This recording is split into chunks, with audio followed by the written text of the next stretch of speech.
I note that this consultation is centered around pastoral and practical care for migrant workers and also transnational organized crime. Part of the program is something that is very close to my heart, and that is the welfare of our Fijian workers,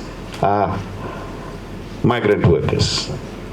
This includes not only Fijian workers that participate under the bilateral arrangements with Australia and New Zealand, but also migrant workers arriving in our country to fill some of the domestic labor needs. Ladies and gentlemen, our Prime Minister, Honorable Sitiveni Rabuka, in a recent nationwide address stated, and I quote, "There is no doubt that we are going through a period of great disruption, unpredictability, and global uncertainty," unquote. All these challenges are having serious social and economic ramifications, impacting virtually every aspect of our life and communities.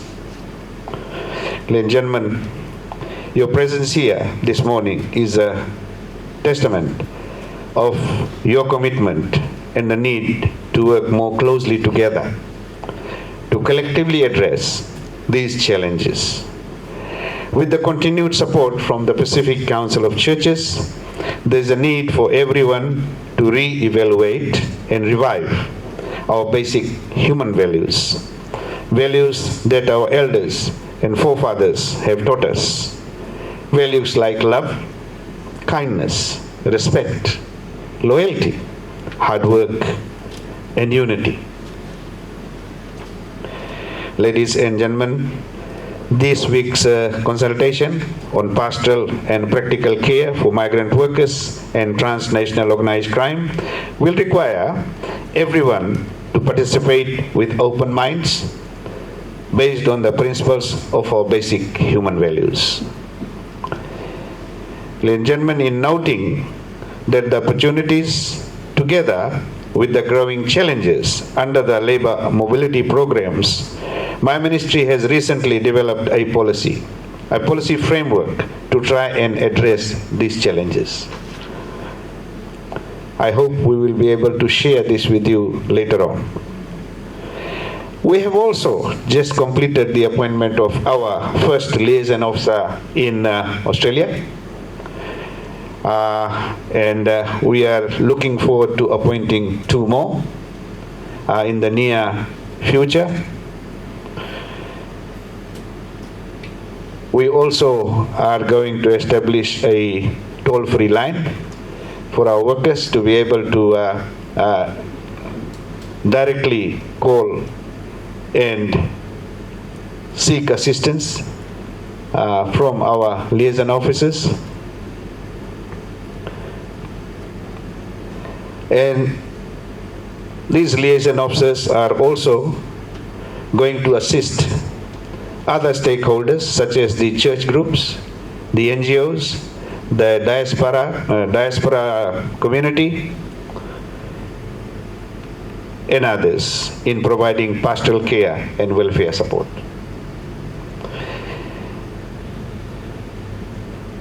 Our ministry has developed the new framework on labor mobility and a matrix for issues and potential mitigation strategies to minimize these assorted people issues for our workers abroad.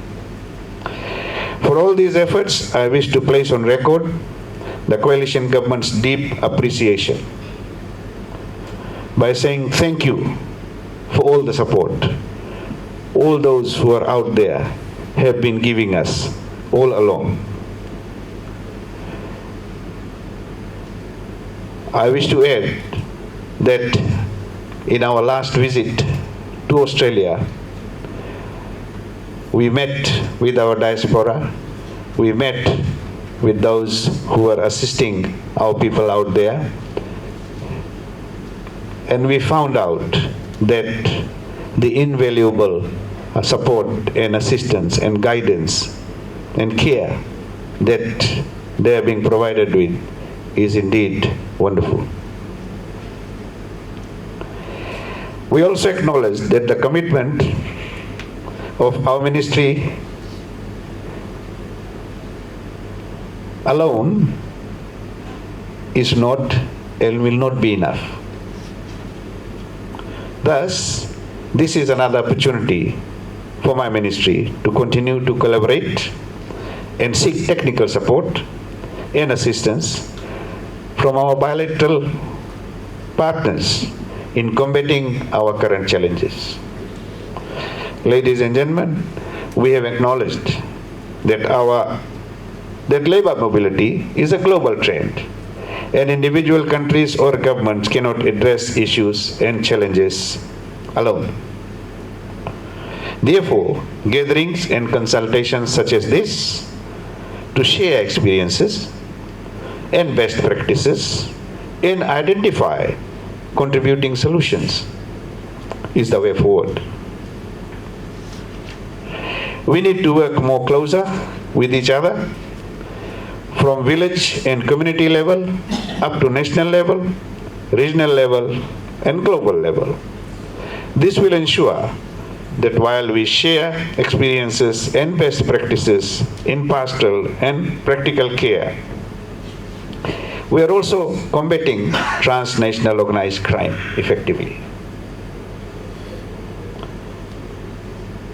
Ladies and gentlemen, I wish to thank you all once again for the opportunity to deliver these few opening remarks, and may I wish that the consultations will happen over the next few days will be very successful, and I'm looking forward to hearing the outcomes of these consultations where it matters most to my ministry. God bless you all.